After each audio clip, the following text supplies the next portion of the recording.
Hello, this is Invader Vim. I'd like to thank you all again for joining me as we look at one of my most recent piston vehicles I've been working on. This thing has a V8 with kind of a little bit different timing system in it than probably what you've seen. It is all vanilla though. There are no mod items or blocks or anything on this piston car, and as you can see, it's just got gobs of torque. It's got torque for days. This thing just actually drifts. Hit a bump pretty hard right there. No problem though. But yeah, a pretty torquey V8, pretty quick. And in this vehicle with this kind of suspension, it handles bumps really well. This thing just, for a piston vehicle, I think this thing drives really smooth. See, it just drifts around corners. You gotta actually counter steer.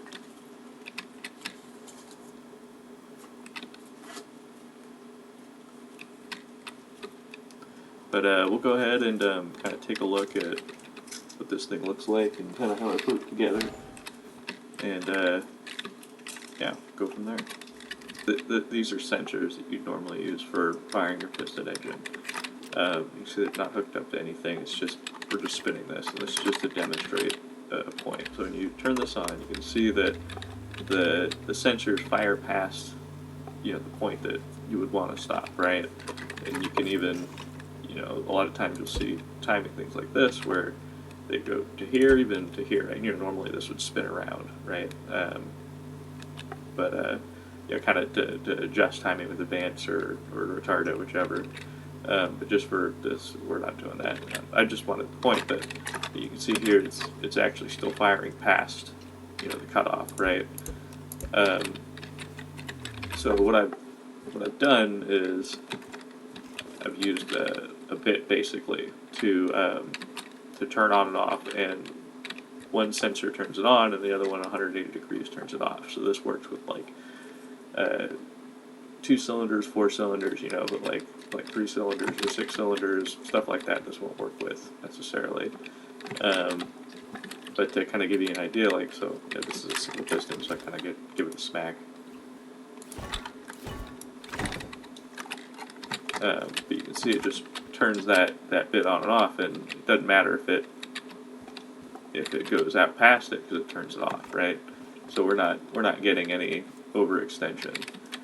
So that's kind of one thing about this V8. Another thing is that it's always really important that your bank angle is right. So you can see this is a 45 degree on each side, comes out to 90 degrees, and when you have a 90 degree cylinder bank and your crank is at a piston every 90, like you're going to get basically two pistons firing every 90 degrees. So it fires like it fires like an inline 4. So the timing's very simple. Now this is going to run a little rough just because I don't have a flywheel on it.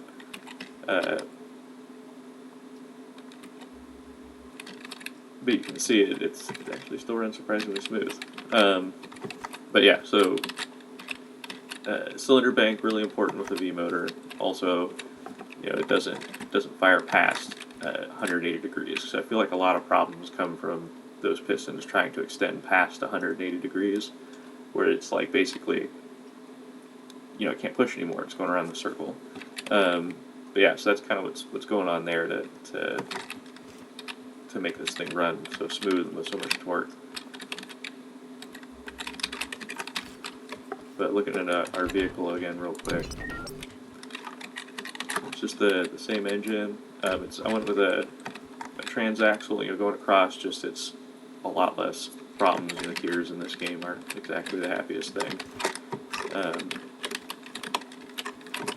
But yeah, this thing runs real smooth. It does real well on bumps. I'm really happy with how this thing just handles terrain.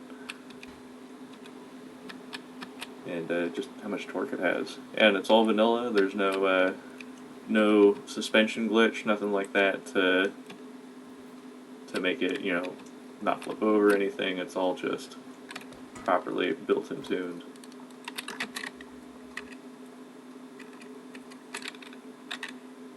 There we go. just right on the edge of too much advance. But I just wanted to get as much speed as I could out of it. Oh, I will say those lasers are from the mod pack again. Basically, that's the only mod I really use outside of the MJM one. There's a lot of really handy stuff, like, you know, just this, just getting the angles right. Having that visual laser helps a lot. Yeah, I hope you enjoyed this piston vehicle, and hope you'll have a great day. Thanks for having a look.